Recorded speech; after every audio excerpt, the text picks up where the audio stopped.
Local government board के director 3 Majid रजा गौरी ने एक रहम दिलाना काम किया और एक ऑर्डर नंबर 163 16 नवंबर 2022 को जारी किया और म्युनिसिपल कमिश्नर बल्दिया वस्ती को कहा कि बहुत हो गई मस्ती, अब ये करो मस्ती। और उन्होंने कहा कि तकरीबन 9 असातिज़ा कराम है, जिसमें 7 असातिज़ा कराम 2 नायब कासिद हैं, इनकी तनख्वाहें खोल दी जाएं। इसके लिए उन्होंने म्युनिसिपल कमिश्नर को हवाला भी दे दिया है मुख्तलिफ तारीखों का और ऑर्डर नंबर का। इसके अंदर 2 नायब कासिद हैं जबकि 7 PST हैं। ये ऑर्डर तो निकल गया। इसके साथ साथ माजिद रजा गौरी ने बल्दिया मस्ती की मस्तियों के साथ साथ म्युनिसिपल कमिश्नर बल्दिया जनूबी को भी खत लिख दिया है और कहा है कि आप भी 2 मुलाजमीन जो कि नुसरत और इरम नाज हैं, PST हैं, इनकी तनख्वाहें रिलीज करें, जिनकी तनख्वाहें 2015 से बंद थी और मुतअल्लिका फॉर्म से अदालत ने रुजू करने के लिए कहा था।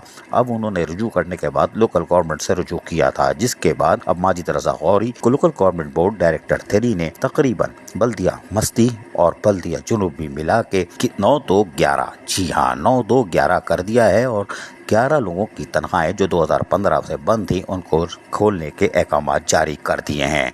ये एक अच्छी खबर है, किसी का चूल्हा खुल जाए। 2015 से फाका कशी का शिकार और अपनी जिम्मेदारियां पूरी करते चले आ रहे थे। ये कोई घोष नहीं थे, ये गैर हाजिर नहीं थे, लेकिन अल्लाह माफ़ करे, देर आए दुरुस्त आए। अल्लाह ताला क्या देर है अंधेर नहीं। अजीज आरिफ, KBS बल्दियाती न्यूज़ कराची।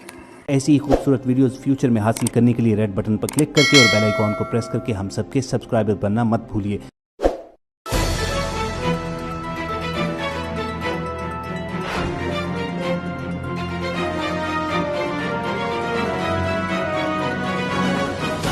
KBS बल्दियाती न्यूज़।